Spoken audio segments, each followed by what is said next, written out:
Oh, you caught a little something? Probably a little fish or a tadpole. Very, very cool. Yeah, that's definitely a young heron. Not scared of humans yet because usually that's the closest I've ever been to a heron. It's so cool, and there's just people walking around and they just miss you. Yeah, very, very cool. Oh man, that is beautiful. Look at the way it's walking.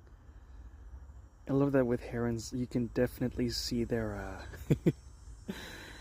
dinosaur ancestry. Yeah. Hello, my dinosaur friend. Very cool, very cool. Yeah. Another thing? Another